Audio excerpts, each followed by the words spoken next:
Merci, cher ami Andreas. Je vais maintenant inviter les partenaires pour la coopération à faire quelques remarques qui seront suivies du débat. Si vous le permettez, nous allons commencer par l'Algérie. Monsieur Hachemi Djiar, membre du Conseil de la Nation et chef de la délégation algérienne, vous avez la parole. Merci, Monsieur le Président. Mesdames, Messieurs, voici que la gravité des événements qui font l'actualité met de nouveau la Méditerranée au cœur des débats de cette session. Animé par l'optimisme, on serait évidemment tenté de la présenter comme une mer de proximité, le berceau de modèles religieux et culturels qui ont su se hisser à l'universel, un espace dont la vocation est de rapprocher les hommes et les cultures, de brasser les idées et les langages, de favoriser les échanges et d'intégrer les économies. Mais hélas, les héritages historiques et les réalités de la géopolitique parlent de la Méditerranée autrement. L'histoire nous enseigne que depuis le partage de l'Empire romain entre Byzance et Rome à la fin du IVe siècle de notre ère, cet espace n'a jamais cessé d'être une zone de tumulte, de clivage, d'affrontements et de rivalité entre les bâtisseurs d'empires et entre les États nationaux expansionnistes. Quant à la géopolitique, elle prend désormais en compte la Méditerranée au sens large, dans la mesure où, pour des raisons à la fois climatiques, culturelles, sécuritaires et géostratégiques, l'analyse élargit l'ensemble méditerranéen à des espaces périphériques annexes, tels que les pays du Golfe Persique, la mer Noire, la zone du Sahel et même le Caucase et le Yémen. C'est d'ailleurs dans ce cadre élargi que se posent aujourd'hui des problèmes gravissimes de sécurité et de stabilité. Les événements qui se déroulent en Irak, en Syrie, en Libye, au Sahel, ainsi que les conflits qui persistent ici ou là, sans perspective de solution prévisible à court terme, montrent à quel point une reconsidération des systèmes de coopération en Méditerranée s'impose.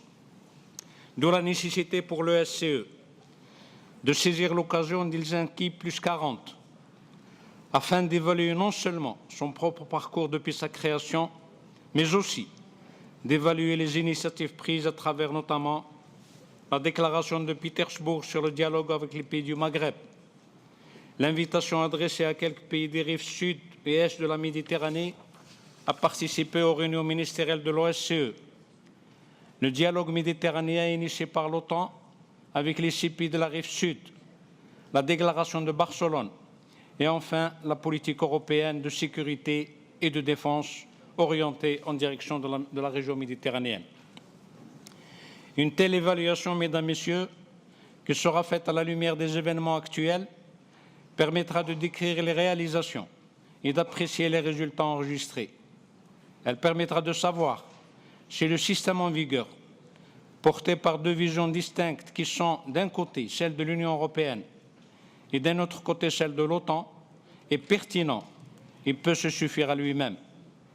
Et c'est une vision nouvelle par laquelle l'OSCE d'un côté et les pays de la région méditerranéenne tels que définis précédemment d'un autre côté ne seraient pas mieux indiqués pour un vrai partenariat en matière sécuritaire orienté vers la recherche de vraies solutions aux problèmes du terrorisme.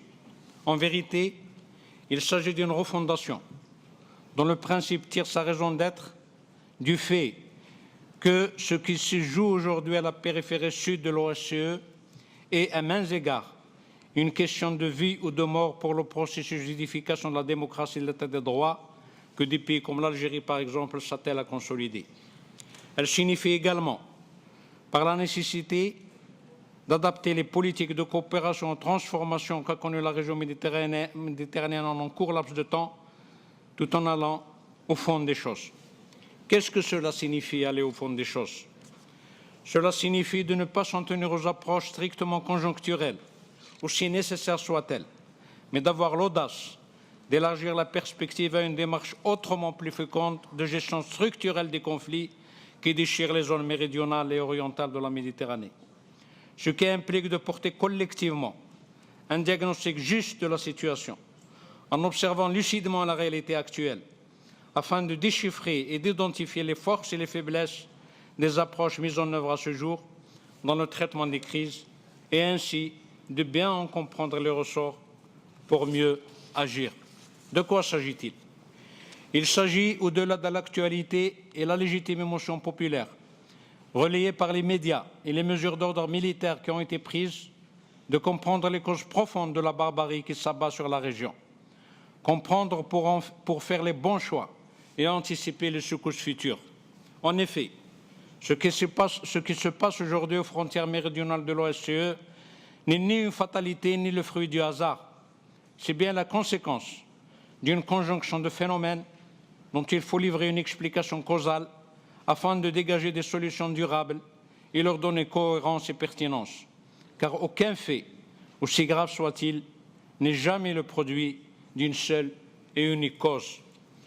Aujourd'hui, mesdames, messieurs, occultant les causes profondes, on a tendance à ne concentrer l'attention que sur deux conséquences apparentes de la crise qui affecte cette partie du monde. La première conséquence concerne la riposte militaire, perçue comme l'unique solution. La seconde conséquence concerne le djihadisme, perçu à juste titre comme la manifestation meurtrière de la folie de ceux qui en font leur étendard. Or, derrière ces apparences, il y a des éléments de compréhension qu'il convient de cerner du mieux possible pour se convaincre qu'il s'agit en vérité d'une crise structurelle à traiter en tant que telle. S'agissant d'abord de la riposte militaire, il est légitime de se demander si elle est bien de nature à elle seule à véhiculer une solution durable. Il est vrai qu'en raison de la conjoncture, elle apparaît comme une mesure d'urgence nécessaire, mais en analysant les choses de plus près, on peut aussi être en droit d'en douter. Pourquoi?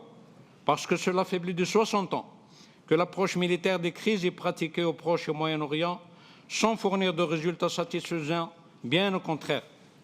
Depuis la première guerre israélo-arabe de 1948 jusqu'à celle de Gaza en 2014, en passant par Suez, la guerre des 6 jours, celle d'octobre de 1973, les guerres du Golfe, les guerres du Liban, sans compter les événements du Sud-Yémen en 1986, il n'y a eu que des morts, des destructions, des ruptures, des haines qui ont divisé toujours davantage les communautés humaines, sans autre résultat notable que la montée des extrémismes et la prolifération des mafias qui en sont en passe aujourd'hui de dicter leurs lois.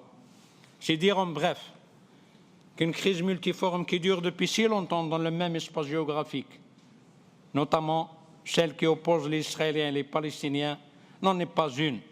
C'est à l'évidence tout un système de sécurité collective qu'il faut traiter en tant que tel afin d'en finir une bonne fois pour toutes. Faute de quoi, l'exacerbation ira en s'accentuant. Et ce sont les extrémistes qui continueront à en tirer profit comme ils le font aujourd'hui.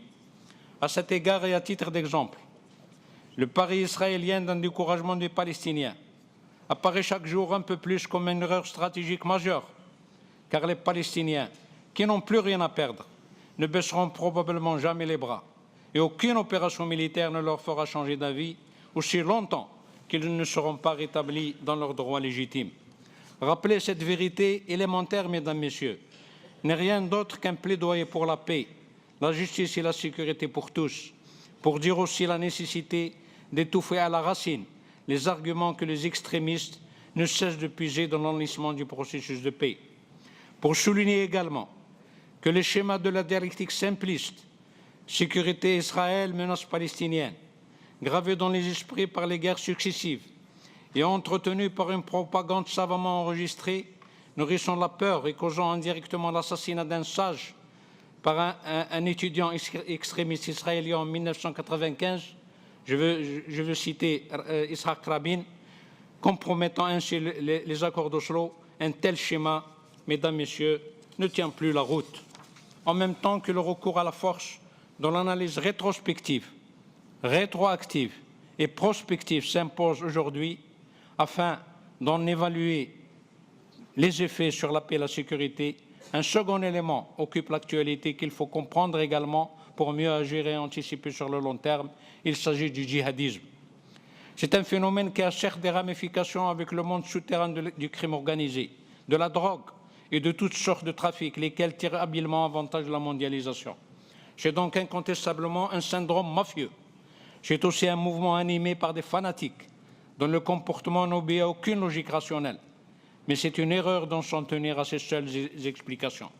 Car le djihadisme n'est pas sans lien avec les mutations de paysage idéologique caractéristiques du réformisme en pays d'islam, lequel est tantôt articulé sur l'effort de réconciliation entre l'islam et la modernité, tantôt sur une volonté de résistance à un Occident conquérant à travers une réforme morale et religieuse dont l'objectif déclaré est une réislamisation de la société. Dans cet ordre d'idées, le djihadisme n'est pas le djihad, lequel renvoie à la lutte de la communauté islamique à des fins défensives. Il s'agit d'un mouvement armé qui s'assigne comme but le renversement des régimes en place sur un espace donné, pour leur substituer un régime se prévalant de l'islam dont il déforme totalement l'esprit. C'est donc un mouvement extrémiste, territorialisé, à ne pas confondre avec l'islam.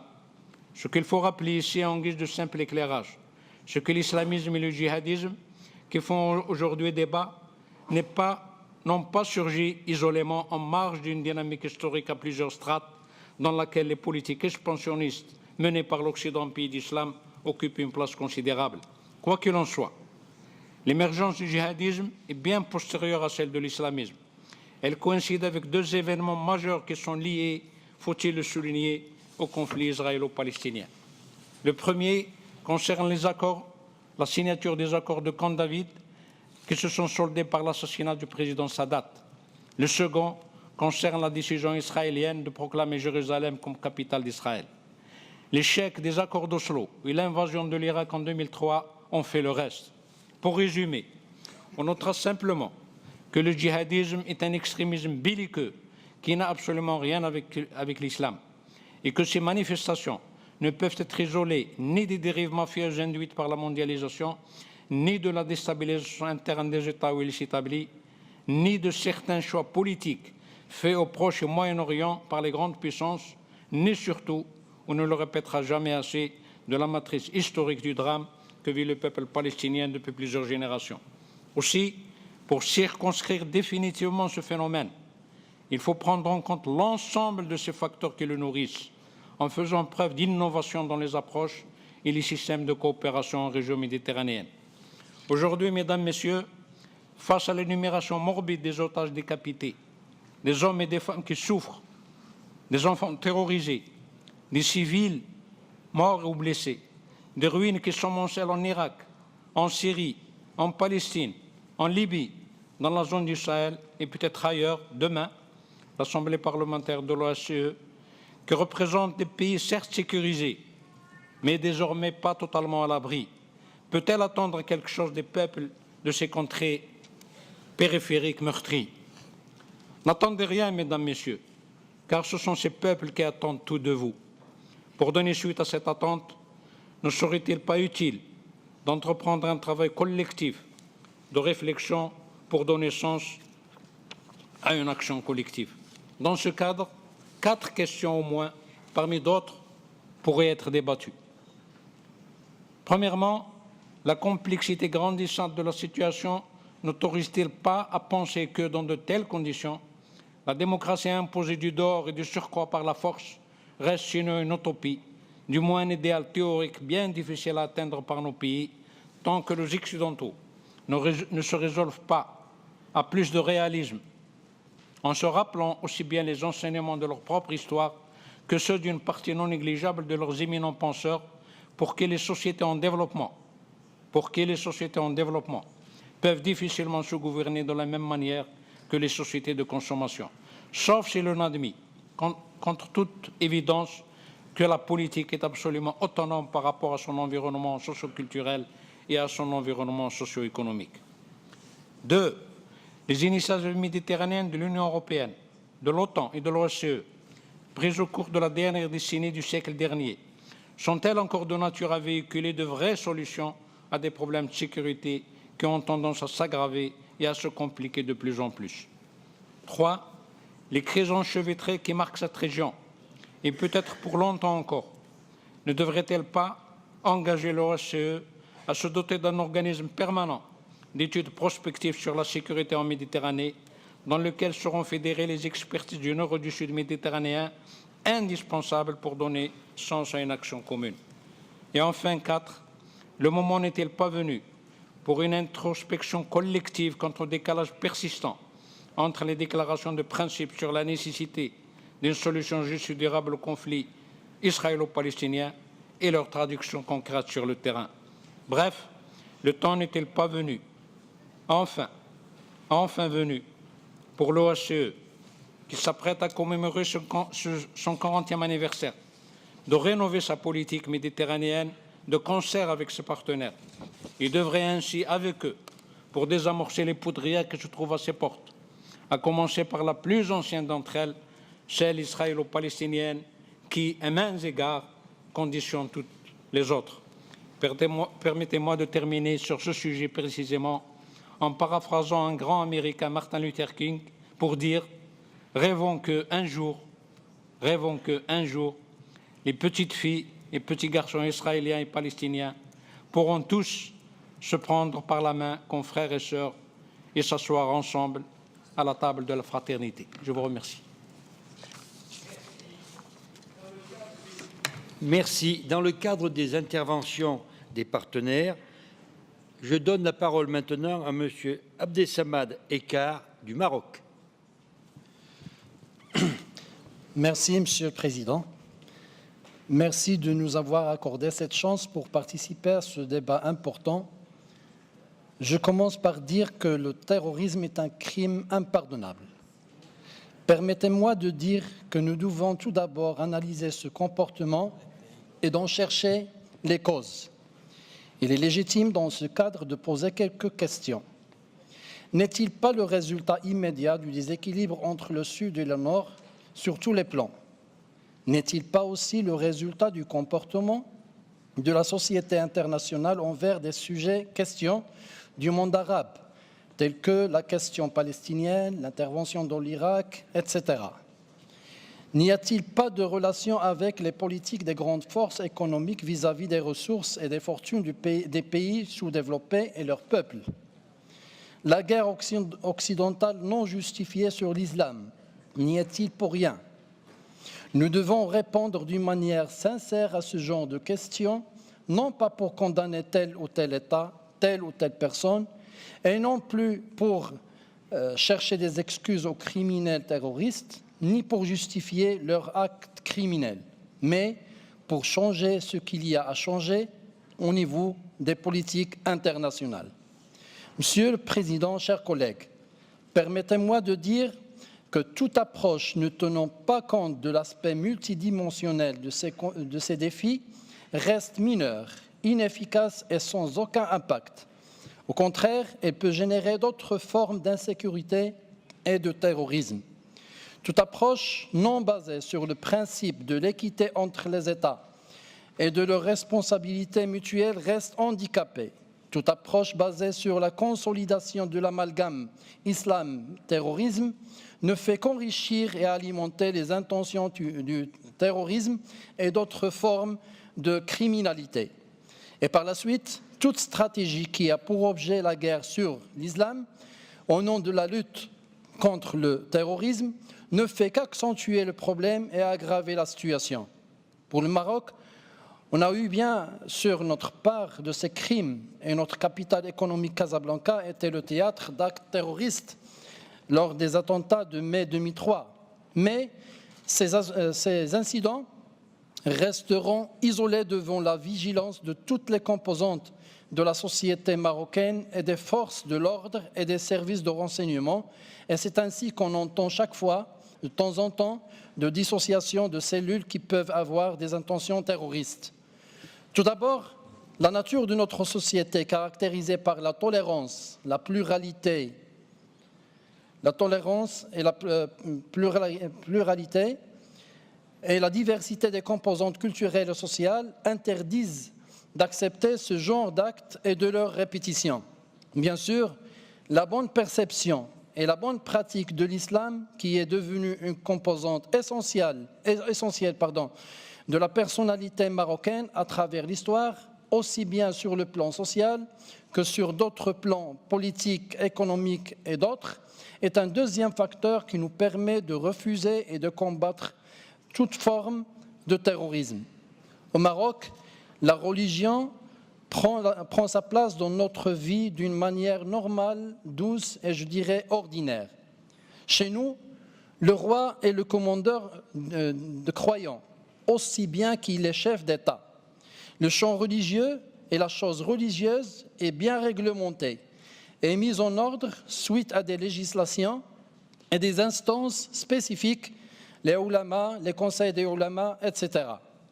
En matière de gestion des affaires religieuses aussi, la politique du Maroc prise dans la nature même du régime marocain, fondée depuis plusieurs siècles, sur le fait que le chef de l'État, aujourd'hui Sa Majesté le roi Mohammed VI, prend sa légitimité de sa qualité de commandeur de croyants. L'islam est aussi bien une constante sacrée de la nation, aussi bien que le choix démocratique.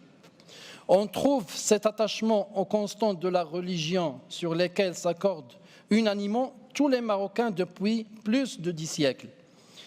Les constantes en matière de foi, de doctrine et de comportement spirituel sont des constantes que le Maroc partage avec les pays d'Afrique de l'Ouest. Et ces fondamentaux communs servent de guidance aux imams et de source de référence aux magistrats du Maroc et dans ces pays. L'attachement aux fondamentaux demeure vivace dans les normes qui contribuent à leur réalisation dans toutes les ramifications et qui englobent le politique, l'économique et le social dans un style moderne en conformité avec la Constitution. Sur un axe parallèle, dans le cadre de sa lutte contre le terrorisme, le Maroc a fourni beaucoup d'efforts aussi bien au niveau de la démocratie qu'au niveau du développement économique et social. Combattre le terrorisme nécessite aussi l'enlèvement de la pauvreté et de la précarité de leurs racines. Je souhaite aussi réitérer depuis cette tribune que notre pays, le Maroc, conformément à ses traditions et convictions, demeure entièrement engagé dans tout effort multilatéral ou bilatéral visant à combattre le fléau du terrorisme dans toutes ses formes. Ainsi, le Maroc a développé une dynamique importante avec ses partenaires africains dans des domaines liés notamment à la formation, au partage de renseignements et à la coopération, ce qui a permis d'étouffer dans l'œuvre d'un grand nombre de projets terroristes qui visaient de hauts responsables de ces pays amis, ainsi que des intérêts occidentaux. À ce propos, l'approche multidimensionnelle au Royaume en matière de lutte antiterroriste, dans la mesure où cette dernière ne s'appuie pas uniquement sur l'aspect sécuritaire, mais va au-delà pour trouver son expression dans une stratégie religieuse et spirituelle aboutie, visant la diffusion d'un islam qui prend les valeurs de tolérance, d'altérité et de juste milieu en toutes choses, ainsi qu'à travers un développement socio-économique inclusif qui place l'individu au cœur de ses préoccupations. Je vous remercie. Merci. Le débat est maintenant ouvert. Nous avons une longue liste d'intervenants. Aussi, je demanderai à chacun de respecter le temps qui lui est imparti, à savoir 3 minutes. Je vous demanderai donc d'inscrire vos interventions dans cette durée. Je donne maintenant la parole à Madame Edith Fry du Canada. Vous avez la parole, Madame.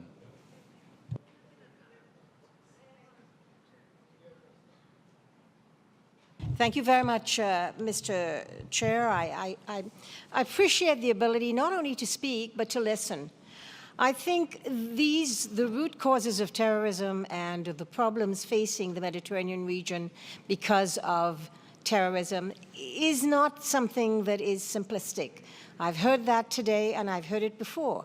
But I think the questions aren't really what we're hearing in terms of what the root causes are. The question is always, if I want to refer to one of the fables that we used to learn as a child, is it who will bell the cat? What is the solution?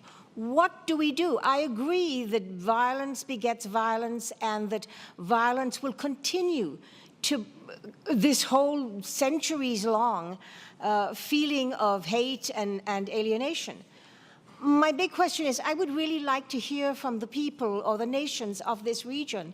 Tell us what they see we can do. It's not easy to have democracy occur, and I agree with that as well. Democracy takes time. Peace takes time. How do we start taking steps towards doing this? Because I do feel that this is a huge problem, not the least of which the women and children in these regions who grow up with a deep sense of alienation, with violence, with rape, with terror, and they grow up to be generations of people who carry this burden with them and want to react to it. We will always react in a survival mode to save our own people. So here are some really important questions, and I'm hearing these questions posed by the delegates from Morocco and from Algeria, but I really would like to hear us, as a group of the OSCE-PA, talk very clearly with each other about what the true responses should be. Where do we start? How do we end violence and begin to deal with this issue in a long-term, realistic way? Thank you. Je donne maintenant la parole à M. Stéphane Demilly de la France pour 3 minutes. Merci, Monsieur le Président. Je prends la parole en pensant aux 130 morts et aux 200 disparus du drame de Lampedusa, drame dont nous célébrons aujourd'hui le triste premier anniversaire. Mes chers collègues, la région méditerranéenne est un point de rencontre de plusieurs civilisations. Aujourd'hui, la situation des États qui la composent n'est pas homogène et 2 situations correspondant à 2 zones géographiques distinctes coexistent. D'une part, l'espace OSCE méditerranéen, qui est pacifique. Il est certes confronté à des problèmes économiques, sociaux ou de reconstruction, mais ces difficultés sont susceptibles d'être réglées, notamment par la négociation. Et d'autre part, le voisinage de l'espace OSCE méditerranéen, qui, lui, comme cela a déjà été dit, est troublé. En effet, les rives sud et est de la Méditerranée connaissent des situations fragiles, comme au Liban ou encore en Égypte, des guerres civiles, en Syrie ou en Libye, ou encore des guerres ouvertes comme en Israël et en Palestine. Ces problèmes relèvent peu de l'OSCE, mais plutôt de l'ONU, de l'Union européenne, de l'OTAN et de la Ligue arabe. Toutefois, un problème attire plus particulièrement notre attention, celui de l'immigration clandestine. Elle est due tant aux guerres civiles et ouvertes qui frappent le Moyen-Orient et l'Afrique, qu'à l'explosion démographique que connaît ce dernier continent africain. Aujourd'hui, personne ne peut nier que l'immigration légale ou illégale est devenue une question transnationale qu'aucun État n'est en mesure de résoudre seul. Désormais, cette question concerne tous les États, que ceux-ci soient des pays d'accueil ou de départ.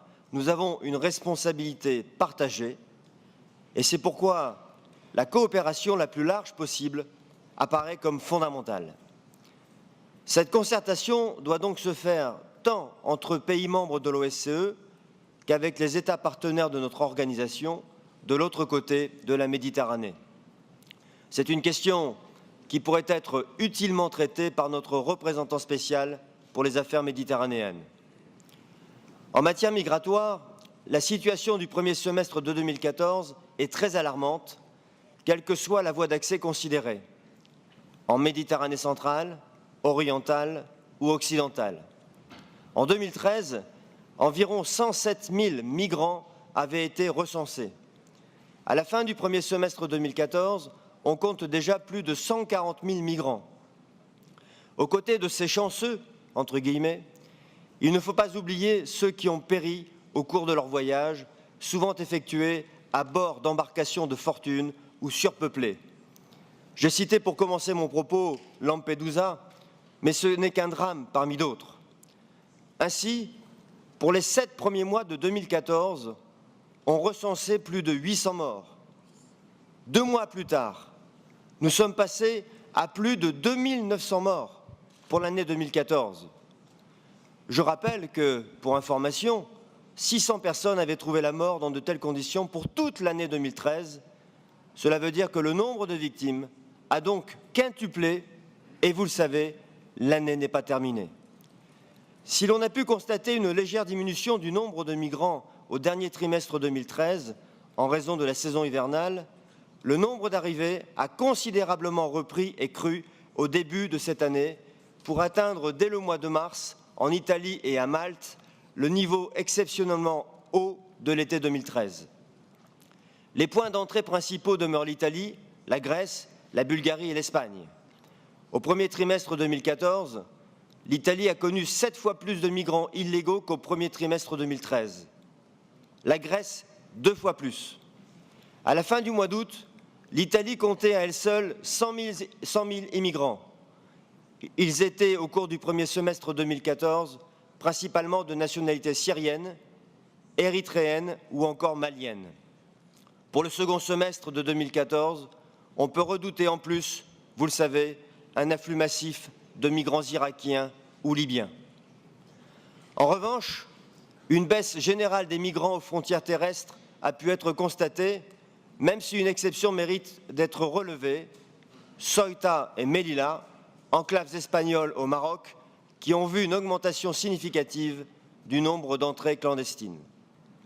De nouvelles tendances ont également pu être constatées. Elles ont modifié l'aspect des migrations en Méditerranée et devront, en conséquence, induire un ajustement constant de nos politiques et des actions entreprises. En effet, l'augmentation des contrôles policiers dans certaines zones, par exemple à la frontière terrestre entre la Bulgarie et la Turquie, et les opérations Poséidon-Sea ou encore Mare Nostrum, par exemple, obligent les passeurs et les migrants à adapter leur route migratoire. Dès que l'effort est porté sur une zone, les passeurs identifient rapidement la frontière moins protégée, susceptible ainsi de constituer une brèche, une porte d'entrée à l'immigration, et ils s'y engouffrent.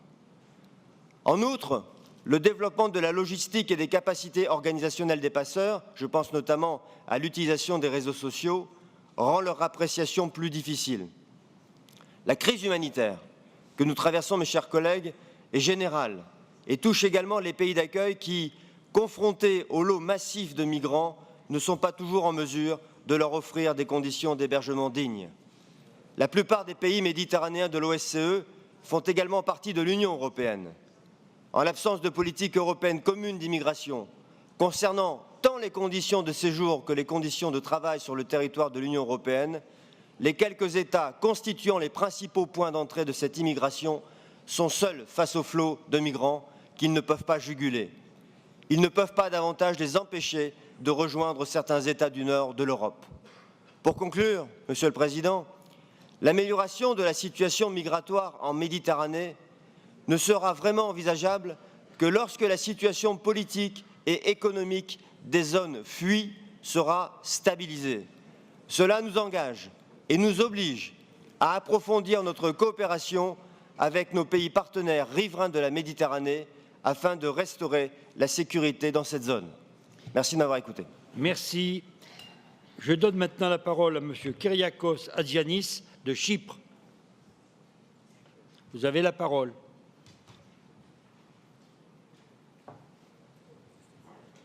President, we wish to express our appreciation to the Swiss Parliament for their warm hospitality.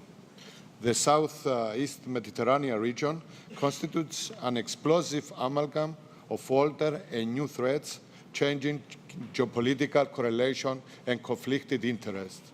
At no point had international assistance been sufficient to relieve human suffering. Syrian refugees and displaced persons, who now exceed 10 million, thousands of people fleeing the areas falling under the control of Islamic State in Iraq and Syria.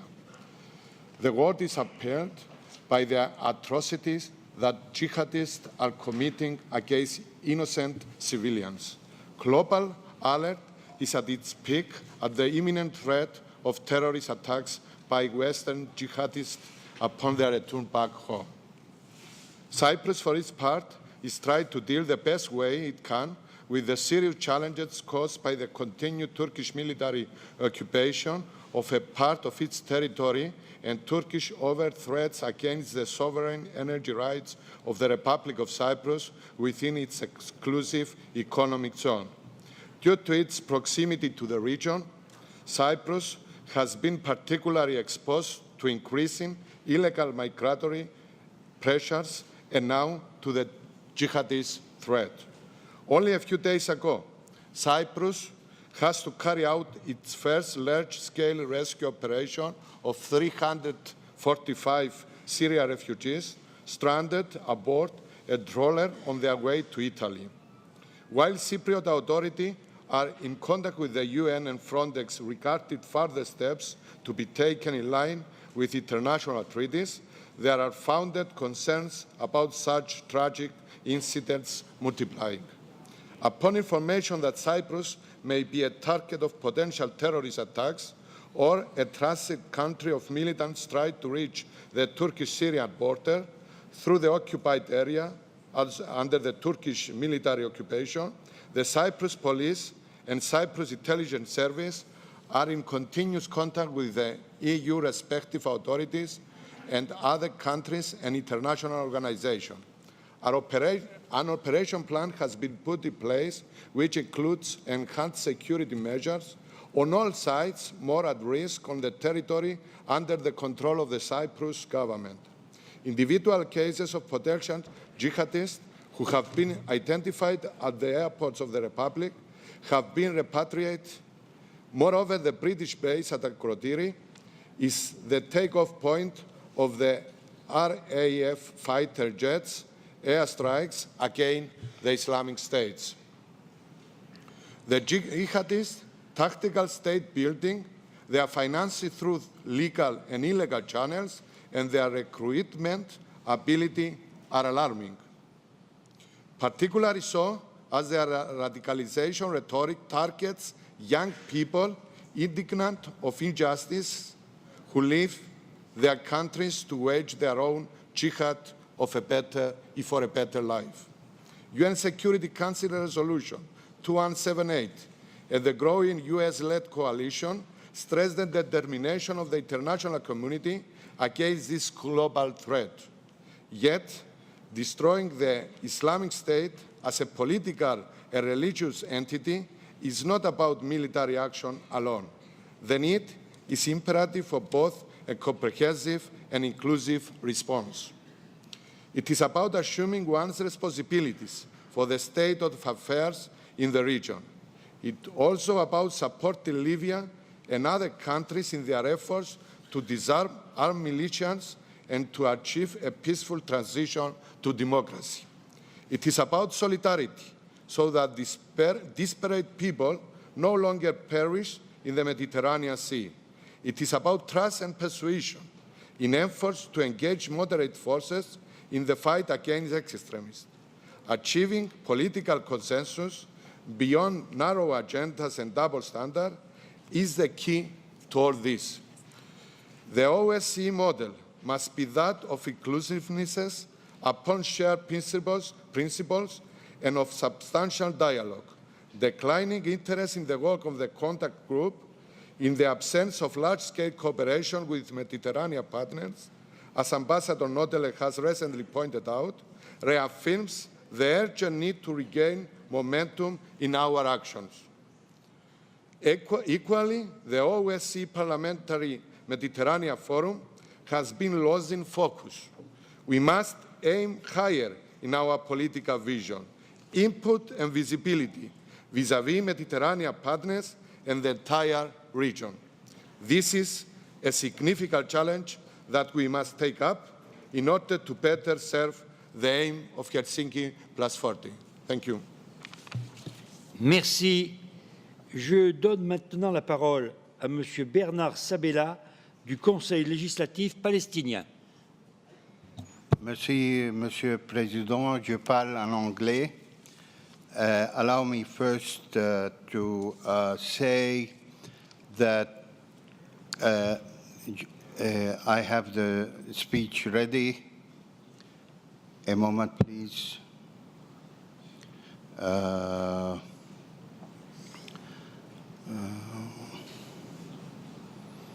Okay.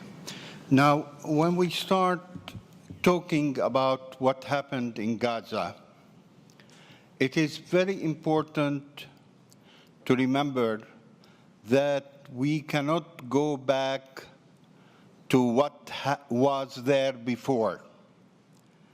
And if we do not go on towards a political solution, then clearly there will be a repeat again and again of the disaster we witnessed in Gaza. I just looked at the statistics that OCHA has given. OCHA is the organization, UN organization, that follows the humanitarian situation in the occupied territory. And I followed that and their statistics, and some of the statistics are really, overwhelming. Example, 2,131 Palestinians were killed during the Gaza war, of whom 1,473 were civilians, 501 were children, and 257 were women.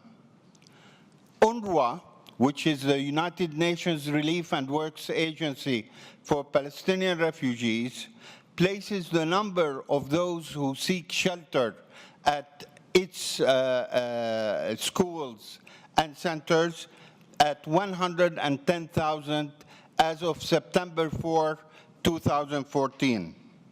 18,000 housing units in the Gaza Strip were destroyed, completely destroyed because of the war, and double that number because of partial destruction or damage. Now, when we look at what has happened in Gaza and related to the violence and extremism and terrorism that we see in the Middle East, we cannot separate the two. Unless there is a political solution and an end to Israeli occupation and all its measures and blockade, we will not be able to contain or at least play a diminutive role to the violence and extremism that goes on. And while some would argue that there is no relationship whatsoever, I think the wise people would argue otherwise. So the solution of the Arab-Israeli conflict, of the Palestinian-Israeli conflict, should be a factor in containing the phenomenon of extremism and violence in the Middle East. Not only that, but what happens in Palestine and Israel also reflects itself in Europe. And there is more and more anti-Semitism and more neo-Nazism in Europe, in part, and I wouldn't say the main reason, but in part related by some sick minds to what is happening in Palestine and Israel. And this is not acceptable.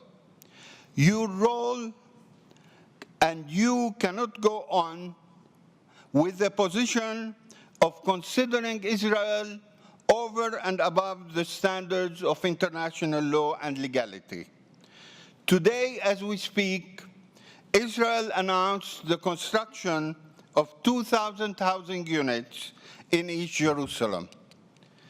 A number of European states have expressed their objections, and one European state in particular has said that what Israel is doing would, in a sense, kill the option of a two-state solution.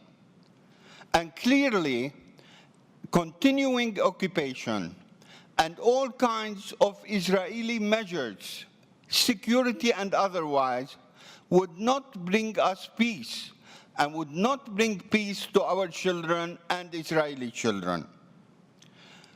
allow me to mention that Belgium in specific has called in the Israeli ambassador yesterday to voice objection over the destruction by the Israeli military of an electricity network in which the people of Belgium have contributed financially to construct in a village near Nablus in the northern West Bank. I laud this kind of European reaction, and I think it goes on, and I'm speaking on behalf of the Palestinian delegation here, and certainly of our people. I think the role that some European states is taking goes in the right direction. But more is needed in order to get Israel to respect international law and to abide by international resolutions that call for an end to occupation and the establishment of a Palestinian state with East Jerusalem as its capital. One European state reminded Israel just yesterday that the more expropriation of land, the more the building of settlements, there will be no option for a two-state solution. And therefore, we will end up in a conflict that would repeat itself. I just came from the Council of Europe, and there, in the plenary and in the Political Affairs Committee, I appealed to Israeli Knesset members who were present, and I asked them on behalf of the Palestinian delegation to try all efforts to make peace and to convince the present Israeli leadership, and in specific the present Prime Minister of Israel, to move towards peace and not to move towards political ploys that think by advancing prospects of relationships with Arab countries, then the Palestinian issue can be put aside. I trust in your August Assembly moving forward in pushing peace prospects ahead. We are determined as a people to make peace.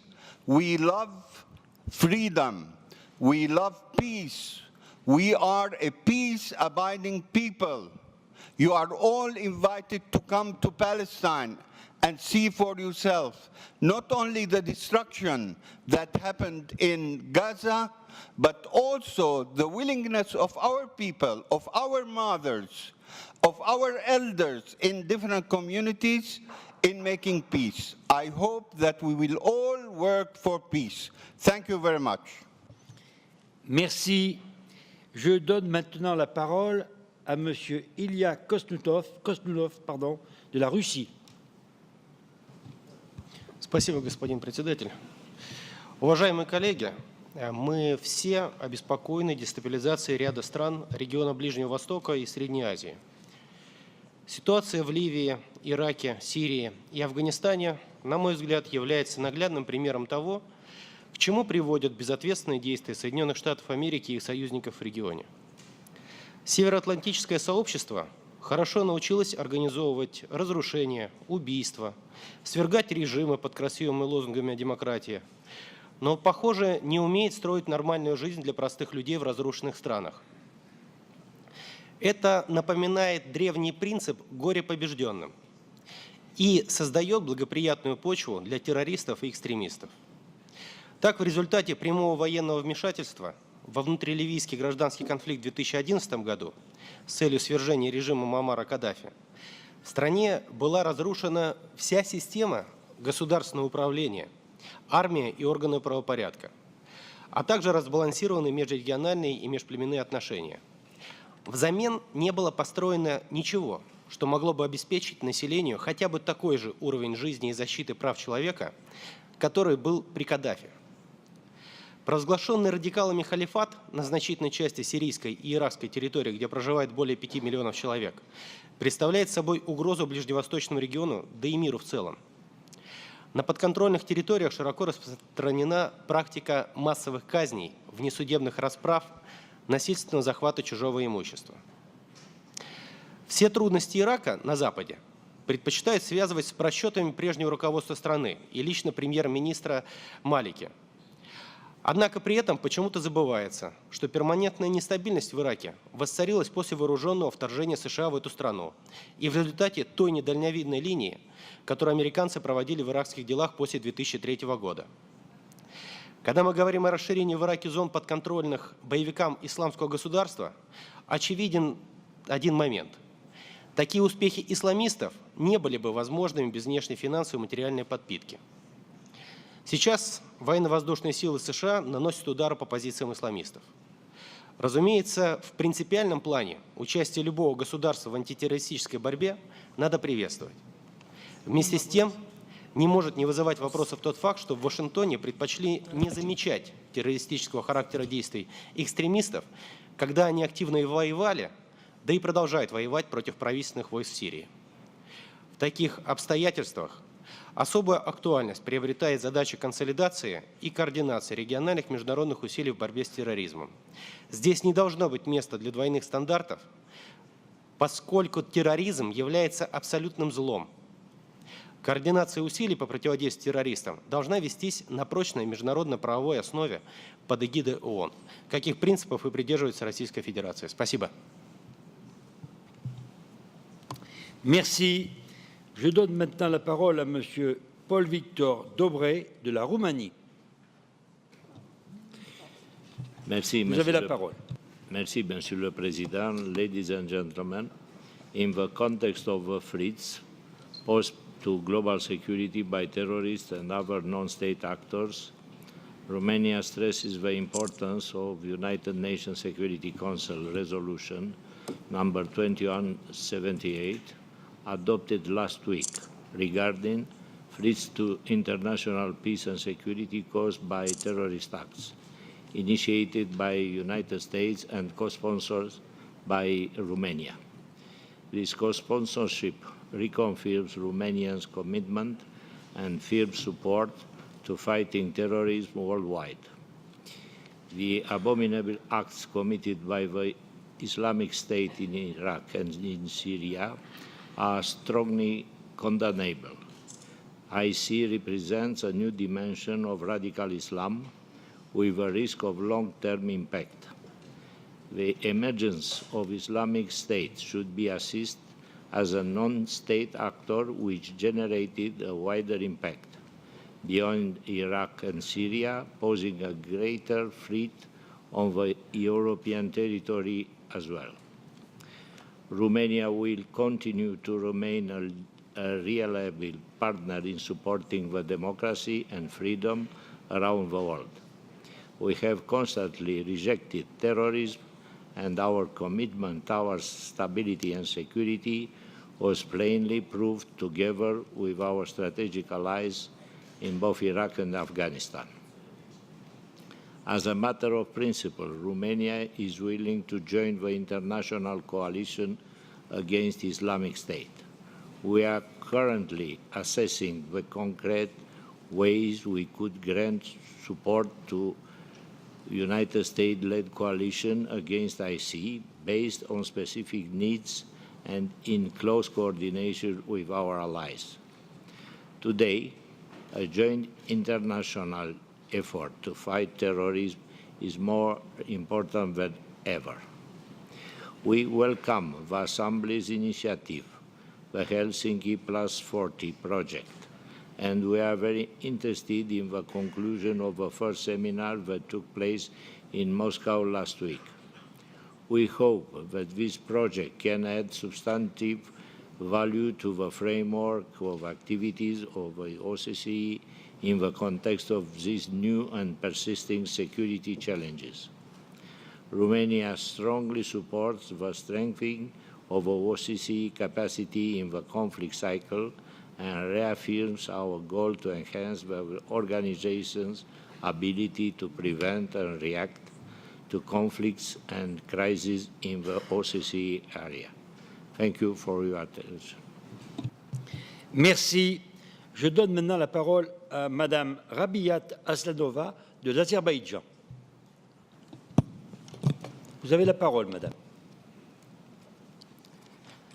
Спасибо, господин председатель. Уважаемые коллеги, позвольте поблагодарить организаторов сегодняшнего обсуждения. Средиземноморье, конкретные страны, входящие в Средиземноморье, это колыбель цивилизации, где создавались шедевры мировой культуры. Средиземноморье дало миру и человечеству очень много ценного. Однако, к сожалению, сегодня эта территория превратилась в пространство раздора, конфликтов, войн и разногласия. Процессы, происходящие на Ближнем Востоке, беспокоят нас всех. На парламентской ассамблее ОБСЕ мы не раз возвращались к данной проблеме. С начала процессов на Ближнем Востоке прошло немало лет, однако ничего не изменилось. Уничтожаются города, умирают люди, увеличивается количество мигрантов, которые покидают свои места жительства, нарушаются права человека, право на жизнь. Многие международные организации, включая Совет Безопасности Организации Объединенных Наций, не раз обсуждали эту проблему на Востоке, проблему террористических актов, проблему мигрантов, ищущих спасения в странах Запада. Нам, азербайджанцам, хорошо известно, что это такое. Более 20 лет продолжается Нагорно-Карабахский конфликт, в результате которого 1 миллион азербайджанцев превратились в беженцев. Разрушены наши города, уничтожаются исторические достопримечательности, экологический и биологический террор происходит в этих странах. Армянские террористы совершили более 30 террористических актов на территории Азербайджана, в результате чего погибло более 2000 человек. Можно много говорить об экологических и биологических террорах, совершаемых армянскими террористами на территории Азербайджана. Несмотря на многочисленные обсуждения данного вопроса, конфликт не разрешен, и поэтому беженцы не могут вернуться на свои земли. Неужели беженцам из Ближнего Востока придется тоже ждать 20, 30 и 40 лет? Не вернутся ли они? Сумеют ли восстановить свои территории, свои города, те исторические достопримечательности, которых уже нет, стерлись с земли? Нам надо обсуждать следующие вопросы. Кто вооружает террористов? Какого происхождения те вооружения, которые используются террористы именно на этой территории? Кто финансирует наемников и террористов?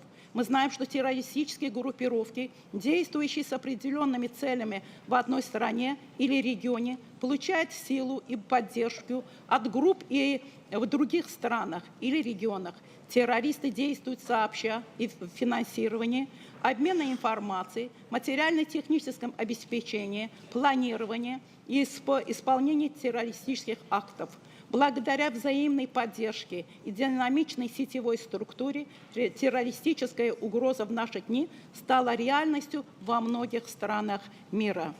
И главное, кто и какие силы заинтересованы в продолжительности этих процессов, которые происходят на Ближнем Востоке. Даем ли мы себе отчет о продолжительности этих процессов, что эти процессы в конечном итоге приведут к самым тяжелым последствиям, и не только в данном регионе, но и во всем мире. Известное изречение «промедление смерти подобно» кажется, себя оправдывает. И страны, которые обеспокоены миграционными потоками, должны более конкретно и рационально подойти к данной проблеме. Мир на Востоке, спокойствие на Средиземноморье должна быть восстановлена. И это в интересах всего мира. И в конце я хотела бы рассказать маленькую историю о том, что, бывая в Ираке, я востоковед, прекрасно знаю историю всех стран, бывая в Ираке, я увидела то исторические достопримечательности, которые относятся к 5-му тысячелетию до нашей эры. И по возвращении в Азербайджан я услышала, что террористы взорвали эти исторические достопримечательности. Они стерли с лица земли эту историю. Это историю мировой достопримечательности, мировой культуры. Поэтому надо нам думать, неужели мы хотим забыть свою историю, забыть все, что было накоплено человечеством в течение всего этого периода. Спасибо, друзья. Merci, madame. La parole est maintenant à madame Isabel Pozuelo de l'Espagne. Gracias, presidente. Hemos estado escuchando muchas intervenciones analizando la situación en el Mediterráneo y en Oriente Medio intervenciones del máximo interés, sobre todo las que vienen presentadas por los representantes de las asambleas parlamentarias de estos países, de Marruecos, de Argelia, del Consejo Palestino.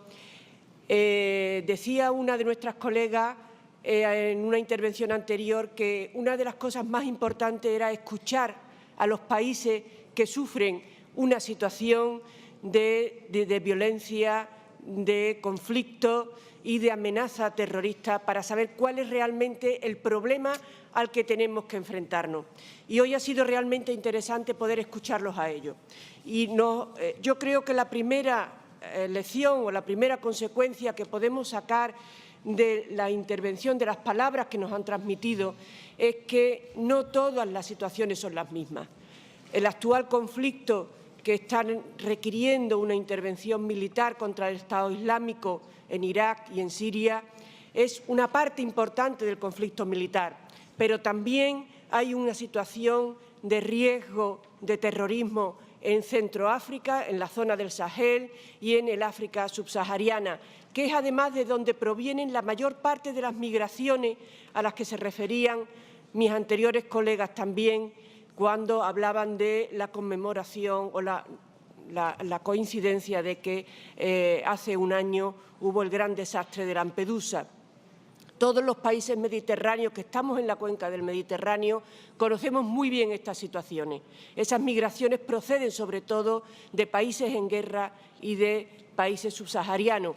Y la solución definitiva está en ir al origen del problema, no solamente a la contención a las puertas de Europa, en España, en Italia, en Grecia, en Chipre, de estas migraciones, sino que toda Europa y toda la comunidad internacional trabaje de manera esforzada por conseguir un desarrollo económico y pacífico en estos países de origen que son ahora mismo foco del terrorismo internacional, del terrorismo yihadista. La evolución en los países del norte de África es muy distinta. Hemos conocido la evolución de Egipto con un golpe militar, una aprobación de una nueva Constitución, el paso a la clandestinidad de los hermanos musulmanes, que ha iniciado un nuevo camino que habrá que ir observando con mucha precaución. La situación de Marruecos, como bien decía nuestro colega, y como bien conocemos en España y especialmente en Andalucía, la región de la que yo procedo, por la cooperación intensísima que que tiene España con Marruecos y con Argelia, es una evolución verdaderamente ejemplar, igual que la tiene Túnez, que desgraciadamente pues no ha podido estar su representante en esta reunión de nuestra Asamblea Parlamentaria. Son evoluciones pacíficas, democráticas, de grandes reformas que pueden significar un ejemplo que hay que apoyar por parte de la comunidad internacional y especialmente de nuestra Asamblea Parlamentaria.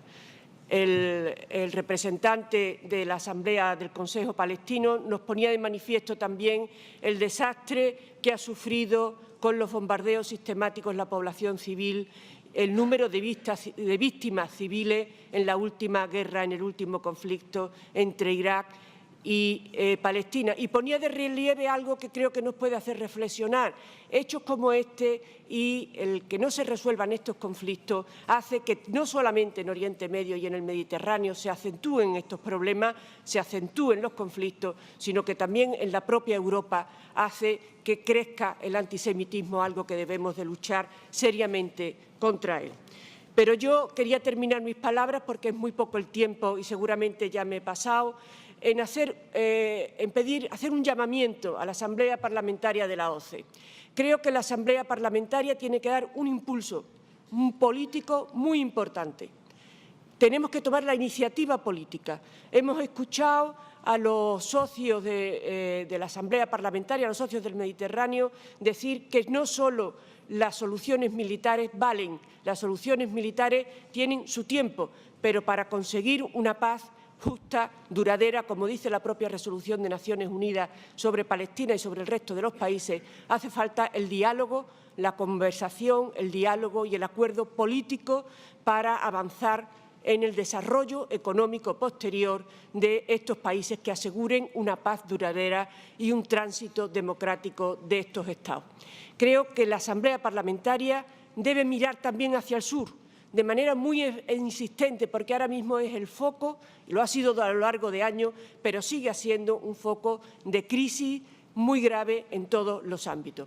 Por lo tanto, yo pido ese esfuerzo importante a la Asamblea Parlamentaria y esa iniciativa política que siempre nos ha respondido para que trabajemos en ese sentido. España, como ustedes saben, tiene una especial sensibilidad, ha presidido el Grupo 5+5 que se ha reunido, el Grupo de Contacto que se ha reunido recientemente en Madrid, el Foro de la Unión por el Mediterráneo que tiene su sede en Barcelona, etcétera, etcétera, y por toda su historia y tradición un país que conoce, que comprende y que está dispuesto a trabajar muy seriamente por lograr la paz y el desarrollo en la cuenca del Mediterráneo. Gracias, presidente. Merci. Merci. Je donne maintenant la parole à Madame Doris Barnett de l'Allemagne. Vielen Dank, Herr Präsident. Ja, liebe Kolleginnen und Kollegen, es gibt in der Tat viele Probleme, die wir auf dem Tisch liegen haben und für die wir keine sofortigen Antworten parat haben. Das wird auch schwierig werden, weil die Interessenlagen so verschieden sind. Zum Beispiel im palästinensischen Konflikt ist natürlich auch die Sache, dass jetzt heute und die Tage Israel nicht da sein kann, um seine Position vorzutragen, weil sie Feiertag haben. Soviel ich weiß, haben auch Palästinenser Feiertag. Deswegen, ich glaube, es wäre ganz, ganz wichtig für alle Seiten, auch für diejenigen, die helfen wollen, den Konflikt zu lösen, dass endlich Israel als Staat anerkannt wird von allen, auch von den konfliktführenden Parteien. Dann müsste es möglich sein, dass man endlich auch mit besonderem Nachdruck hier für Lösungen sorgen kann. Die Bilder aus dem Gazastreifen, die machen mich auch verrückt, wenn ich die am Fernsehen sehe. Denn sie zeigen ein Elend von der Bevölkerung, wo einem das Herz brechen muss und wo man wissen muss, so kann es nicht weitergehen. Und deswegen, es trifft ja immer die Falschen, ob das die 3 Jugendlichen, die 3 Schüler aus Israel waren, ob das die Jugendlichen, die Kinder, die Frauen aus dem Gazastreifen sind. Aber ich glaube in der Tat, erst wenn sich alle anerkennen, gegenseitig anerkennen, auch als funktionierenden Staat nach völkerrechtlichen Grenzen, dann kann eine Lösung gefunden werden. Dann die ganzen Flüchtlinge. Es wurde auf Lampedusa hingewiesen. In der Tat ist es schlimm, dass jetzt immer noch Menschen sterben müssen, weil wir keine Lösung haben auf die Probleme in ihren Ländern. Wir versprechen zwar, dass wir Hilfe schicken, dass wir dafür sorgen, dass sie in ihrer Heimat bleiben können, aber so richtig greift es nicht. Und wenn wir nicht aufpassen, dann haben wir bald eine Welt der Entwurzelten.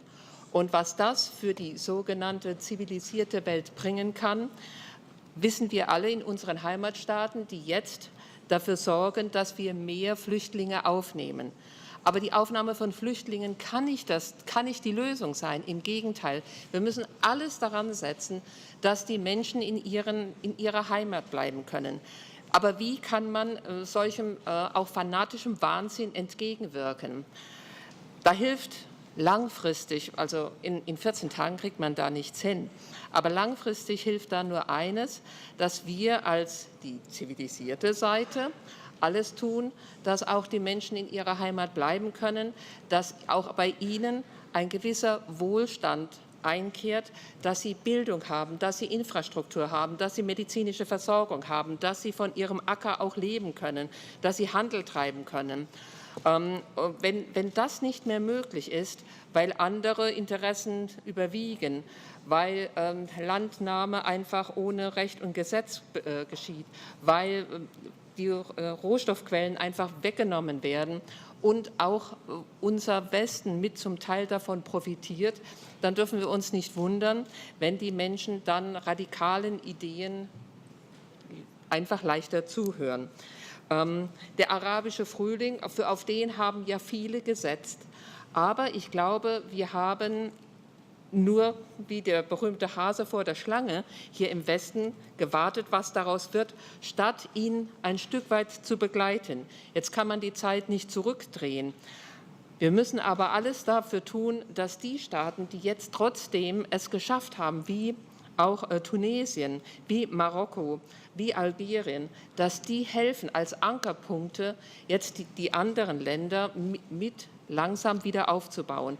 Und vielleicht, wenn man diese Länder stärker unterstützt, auch in ihren Bemühungen und sie tatsächlich als die Vorreiter nimmt und nicht andere sich aussucht, dann denke ich, kann es gelingen. Aber das bedeutet auch, dass wir Ressourcen, sprich Mittel, sprich Geld, halt zur Verfügung stellen müssen. Was ich finde, ist immer noch besser, als einen weiteren Flüchtlingsstrom zuzulassen. Das wäre für mich die schlechteste Lösung, die Menschen nur zu vertreiben, nur wegzulassen. Also wir sollten uns auch als Westen darauf verständigen, die Staaten, die es einigermaßen geschafft haben, hier vernünftige Strukturen. Sie müssen ja nicht so komplett und funktionieren wie demokratisch wie bei uns jetzt allen, aber die ersten Schritte dahin, dass wir die Staaten wirklich mehr unterstützen, ihnen zuhören und vielleicht auch Lösungen wählen, die sie uns vorschlagen, die nicht so mit unseren Idealen übereinstimmen, aber die doch immerhin besser sind als das, wenn wir nichts tun, nämlich weitere Menschen sterben müssen oder sich auf den Weg nach Europa oder sonst wohin begeben. Deswegen hören wir denen zu, die gute Erfahrungen gemacht haben, die ihren Weg gemacht haben, und lernen wir auch von den Ländern, wie man Probleme lösen kann. Vielen Dank. Merci. Je donne maintenant la parole à Monsieur Artaz Gegamian de l'Arménie. Уважаемые коллеги, Средиземноморский форум Парламентской ассамблеи ОБСЕ имеет исключительно важное значение для армянской делегации, потому что в этом ареале проживает более 700 тысяч армян. Пользуясь случаем, я хочу выразить благодарность правительствам Греции, Кипра, Италии, Франции, Испании, Португалии, Алжира, Марокко, Ливии, Ливана, Сирии, конечно же, Иордании, Палестины и Израиля за то, что законопослушные граждане в этих странах армянского происхождения полностью влились в общественную политическую жизнь указанных государств. Честно говоря, меня очень встревожило выступление азербайджанского коллеги по той простой причине. Мне показалось, что сегодня здесь, в этой авторитетной аудитории, азербайджанская делегация должна покаяться. Покаяться за то, что буквально 10 дней назад в Азербайджане судили 25 боевиков ИГИЛ, руки которых по локоть в крови американского журналиста обезглавленного, французского, английского, сотни тысяч мирных граждан Сирии и Ирака, наших друзей, езидов, которые подверглись геноциду. И вовсе не случайно, что девизом парламентской делегации Азербайджана является наглость, ложь и дезинформация, второе счастье. Но разговор не об этом. 24 марта, выступая на форуме World Forum Convention Center в Гаге, президент Республики Армения Серж Саркисян выразил глубокую обеспокоенность по поводу имеющих место развития в Кесабе, в Сирии. Мы все прекрасно помним историю Кесаба, которая, к сожалению, за последнее столетие полна адских реалий о депортации армян. Первый тяжкий удар по Армении, по армянам, проживающим там, пришелся на 1909 год, когда имело место вторжение турецких отрядов, и армяне нашли убежище в горах, гора Турана. и на побережье. После того, как турки предали огню Кесап, они направились в сторону гора Турана, сожгли и ограбили дома верхних кварталов и Армении на французском судне, пользуясь случаем в очередной раз выражаю благодарность этой великой стране Франции, которая не раз спасала армян во время геноцида армян в Османской империи. Обратившись к историческим реалиям, тогда же президент Армении упомянул 1915 год, когда более 1,5 миллиона армян вырезали, а чудом уцелевшие нашли приют в странах с мусульманским вероисповеданием. И там более столетий живут в мире и в согласии с местными народами. Я не случайно об этом говорю, а говорю о том, что нет никаких разграничений по конфессиям, которые должны стать причиной войны, которые должны стать причиной мира. Но исключительно важно, чтобы мы осуждали каждый варварский поступок. Я уже не говорю о фактах геноцида, будь то армян, будь то езидов и ассирийцев, свидетелями которых сейчас являемся мы. Буквально 10 дней назад подвергся варварскому уничтожению храм, армянский христианский храм, церковь святых мучеников Терзори, где покоятся останки многочисленных жертв большой резни. Я не случайно упомянул об этом. Я упомянул по той простой причине, что ровно 2 года назад в Тиране, буквально в последний день сессии парламентской ассамблеи ОБСЕ, наспех была озвучена резолюция, где были хвалебные речитативы в адрес Турции, что они ведут очень конструктивную работу на сирийско-турецкой границе. Тогда мною было высказано озабоченность и обеспокоенность, что это никто не иной, а как исламские террористы. Прошло 2 года, и сегодня Турция вынуждена сама через свое Великое национальное собрание принять решение о возможном вводе сухопутных сил именно в тех регионах, именно против тех сил, которых сама же вооружала в течение последних 3 лет. Заканчивая свое выступление, хотелось бы обратить внимание коллег на следующий факт. Мы находимся в преддверии заключения 40-летия со дня заключения заключительного Хельсинкского акта по безопасности и сотрудничеству в Европе.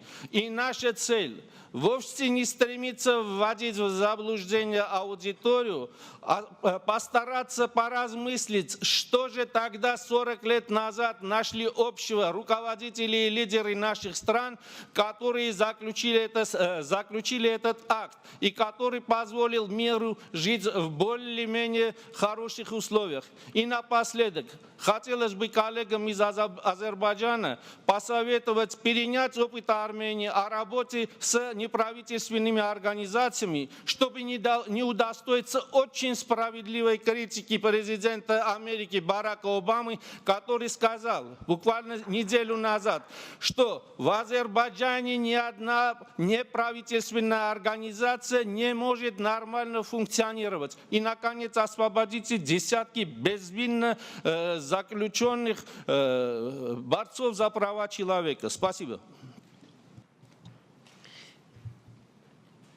Merci. Avant de donner la parole à M. Adonis Georgiadis de la Grèce, je voudrais rappeler nos amis, bien que la parole soit libre dans notre organisation de sécurité pour la coopération en Europe et au niveau de l'Assemblée parlementaire, je voudrais appeler nos collègues à recentrer leurs interventions sur les problèmes méditerranéens. Je donne donc maintenant la parole à M. Adonis Georgiadis. Thank you very much, Chairman. First of all, I want to express our great thanks to the Swiss Parliament for this great hospitality.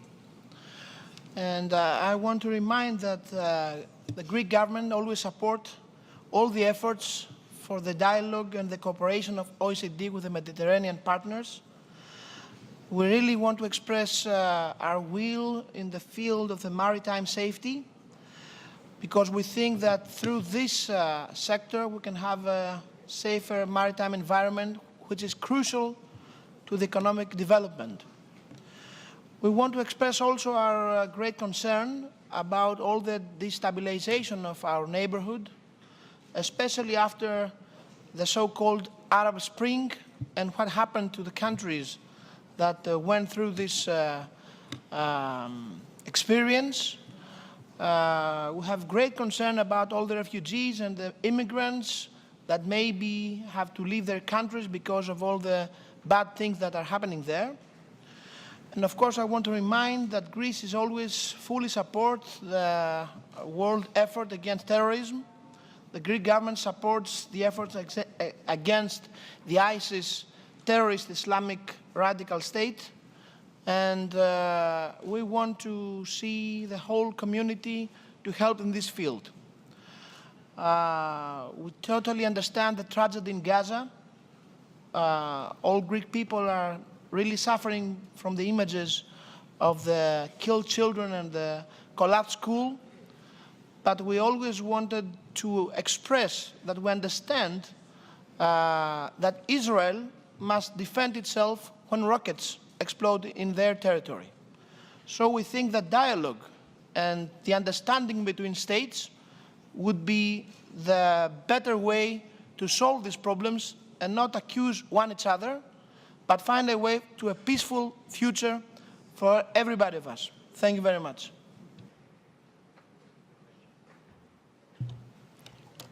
Merci. Je donne maintenant la parole à Madame Marietta Tidei de l'Italie. Vous avez la parole, Madame. Sì, grazie Presidente. Anch'io desidero ringraziare i colleghi svizzeri per l'ospitalità e anche per gli organizzatori di questo forum, perché credo che mai come in questo momento le questioni dell'interdipendenza euro-mediterraneo debbano essere centrali nell'agenda politica di molti paesi, così come della nostra Assemblea, che è prima di tutto luogo di dialogo e di confronto. Il Mediterraneo è un insieme di civiltà diverse che da sempre dialogano e convivono. Alle volte purtroppo dialogo e convivenza, specie quando non sono sostenute da continuità e piena convinzione, si incrinano, rimandandoci l'immagine di un Mare Nostrum pieno di divisioni e di conflitti.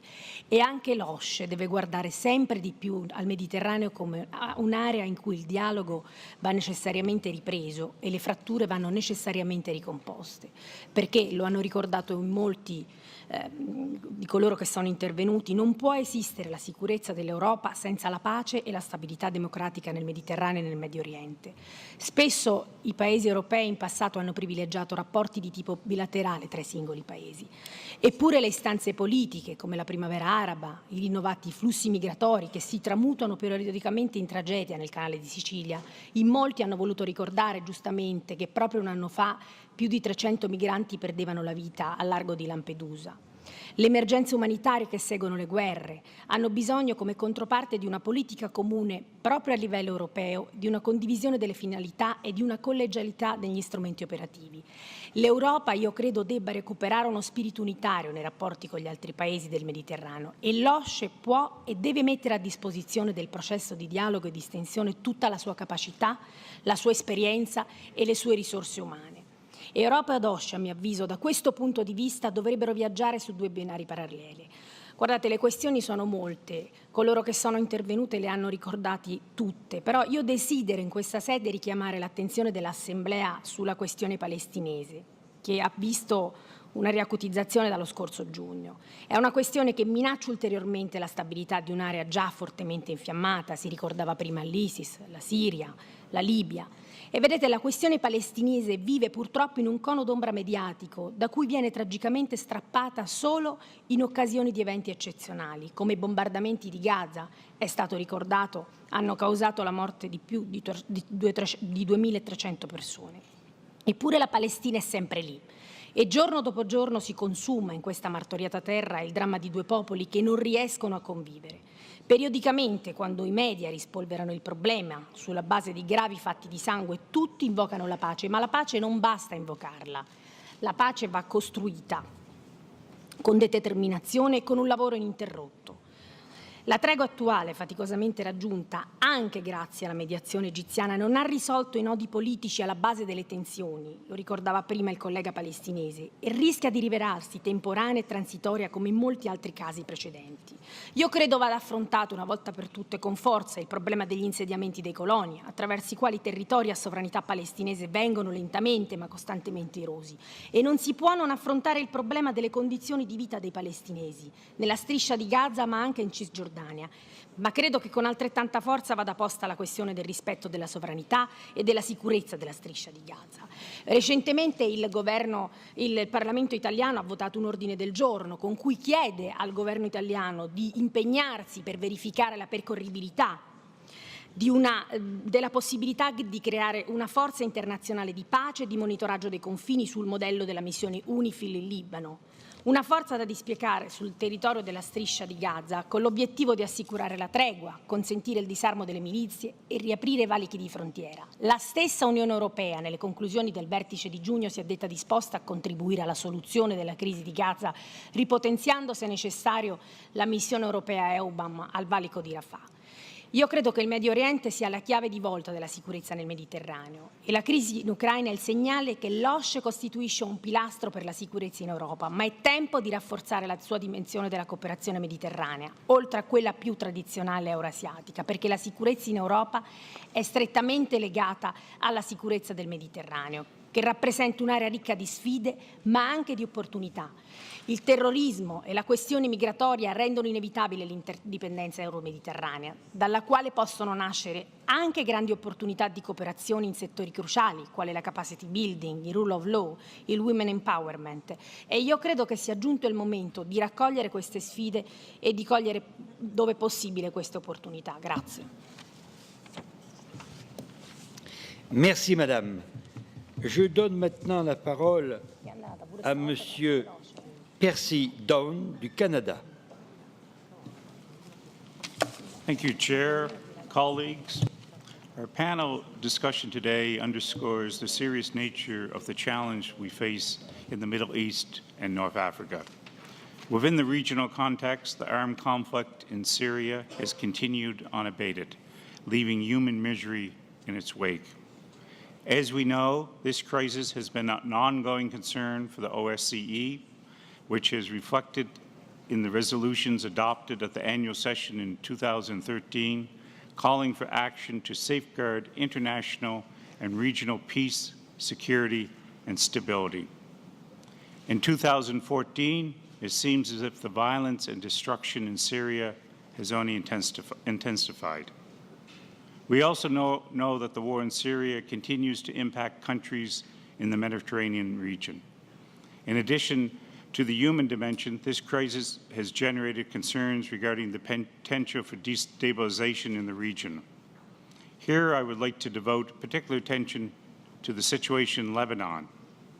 In recent months, fighting has occurred near Syria's border with Lebanon, and in early August, the conflict spilled into Lebanon when attacks were carried out by violent extremist groups from Syria against Lebanese forces. This summer, the UN humanitarian coordinator in Lebanon noted that approximately 12,000 new refugees were crossing into Lebanon every week. He indicated that the total number of refugees in Lebanon could reach 1.5 million by the end of this year. That, colleagues, is a staggering figure. We must realize that it would be the equivalent of around 1/3 of Lebanon's population. There is a growing awareness of the pressure that has been placed on Lebanon's communities and authorities and the strains on available public service, housing, and employment. There are indications that tensions may be growing between some host communities and the refugees. It is clear that as parliamentarians, we must continue to work with our governments and the international organizations and civil society groups that are vital to the relief effort to ensure that not only the refugees and communities get the support that they need, but that we support the government of Lebanon in its efforts to deal with this massive influx of refugees. I would like to conclude by acknowledging the significant efforts that have been made by the OSCE participating states and the Mediterranean partners to provide much-needed efforts and assistance and to accommodate and provide protection for so many who've been forced to flee the violence in Syria. Thank you. Merci. Je donne maintenant la parole à Monsieur Godfrey Farrugia de Malte. Vous avez la parole, Monsieur Farrugia. Thank you, Mr. President. I want to highlight one facet that has not been given due importance. One major facet of this multidimensional challenge that bordering Mediterranean countries do face is the present instability in Libya, a country which has been sparsely mentioned in this forum. It is of paramount importance that OSCE will be more proactive in finding a long-term solution, not only to help Libya directly to build national peaceful consensus and gain socio-economic stability, but also to be more humane, to seek a plausible, realistic mechanism to counteract and help the numerous irregular immigrants, even those coming from the sub-Sahara Africa, that use Libya as a transient country to gain access to the EU. Malta, a small nation state, is an exemplary giant to much bigger nations in its initiatives to help this cause. It is high time that we identify the real problems, and I want also to take this opportunity to express my gratitude to Italy for its leading role. I was expecting a more healthier and specialized debate that really identifies the root causes of jihadism and irregular immigration, which are primarily destabilizing factors not only to the Mediterranean countries, but to all OSCE members. I thank you. Merci.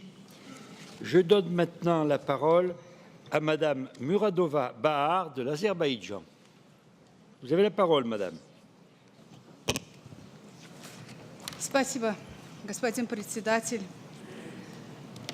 Моя страна поддерживает позицию всех стран для пресечения и наказания лиц, которые участвуют в боевых действиях и террористических актах в Ближнем Востоке. И считает, что мы должны в корне уничтожить всякого рода экстремизма, проявляющегося себя на разных частях мира. Тот факт, к которому апеллирует господин Гигамян из Армении касательно осуждения бойцов ИГИЛ в Баку, на самом деле указывает на правильную работу судебной системы в Азербайджане. Я бы на месте господина Гигамяна осудил тех, кто совершил расстрел его коллег в парламенте Армении, и тех, кто ими управлял ради захвата власти. Азербайджан может служить примером светского мусульманского государства, страны, противодействующей экстремизму и терроризму в деле. Я думаю, не только лица, участвующие в боевых действиях, должны считаться опасными для других частей мира. Мы должны обратить внимание и на другие аспекты проблемы. Считаем, что лица, переселенные из этих ближневосточных стран на территории стран-участниц ОБСЕ, должны быть детально анализированы. Так как Сирия является основной страной, где идут ожесточенные бои, и переселенные люди могут сами участвовать в акциях террора. Есть потенциал их участия в террористических акциях и против стран-участниц ОБСЕ. Эта проблема нас очень волнует. Как вы знаете, Армения всячески принимает меры по переселению и размещению этнических армян Сирии на оккупированных территориях Азербайджана. Эти факты еще нашли свое отражение и на наших документах. Так как основные террористические организации армян были основаны на территориях Сирии и Ливана, лица, переселенные, могут быть членами таких организаций, как Асала, которые могут быть очень опасными для нашего региона с вами и страны. Думаю, мы должны принимать меры для предотвращения таких переселений и незаконных размещений на оккупированных территориях сирийских армян. Тем более это противоречит нормам международного гуманитарного права и препятствует возвращению азербайджанских переселенных лиц в свои родные дома. Учитывая, что Сопредседатели Минской группы ОБСЕ несколько раз призвали прекратить изменения демографической структуры оккупированных территорий, подчеркнув что продолжение подобного положения может серьезно усложнить мирный процесс. Считаем необходимым повторить, что разрешение ситуации в Сирии, включая его гуманитарные последствия, не должно ни в коем мере осложнять ситуацию в различных частях мира, в том числе в Азербайджане. Спасибо за внимание. Merci, Madame. La parole est maintenant à Monsieur Leonid Slutsky de la Russie.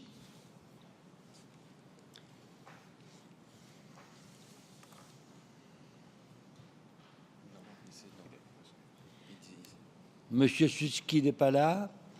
Je passe donc la parole maintenant à Monsieur Georgios Varemenos de la Grèce.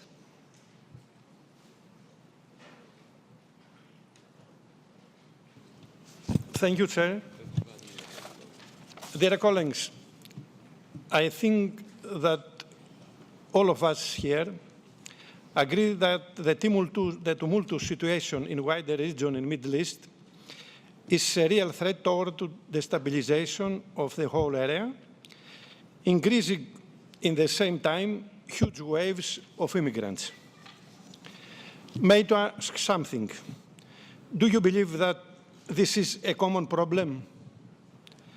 Do you agree that we have to share this problem and don't to push the burden in the neighbor countries as Cyprus, Greece, Malta, etc.? I believe that we have to respond concretely to this question. The other issue is that the combat against extremist jihadists should not be developed in a way to give the impression that it is a confrontation between different civilizations and religions, feeding by this way the extremists with new volunteers from many directions. When someone gives arms to the extremists in order to fight against Assad or another one, it's sure that in the future, these extremists will turn against him. In my opinion, we have to face the real roots of the serious problems. I support the examination of the Palestinian request to be a member of Mediterranean partners of the group of, to be a member of the Mediterranean partners of OSCE. And for this, we have to achieve a consensus between countries members of the organization. We support any action in order to impose the international law in Palestinian-Israeli conflict. In my opinion, our sensibility for the international law should not be eligible. Thank you. Merci. Je souhaite remercier tout particulièrement les membres de notre Assemblée parlementaire qui, ce matin, ont participé au Forum méditerranéen. Et je pense sincèrement qu'ainsi, à travers notre débat, nous contribuons à renforcer la sécurité dans le bassin méditerranéen. Je suis convaincu que nous devons continuer et renforcer notre action de prévention des conflits et de leur règlement par la voie pacifique.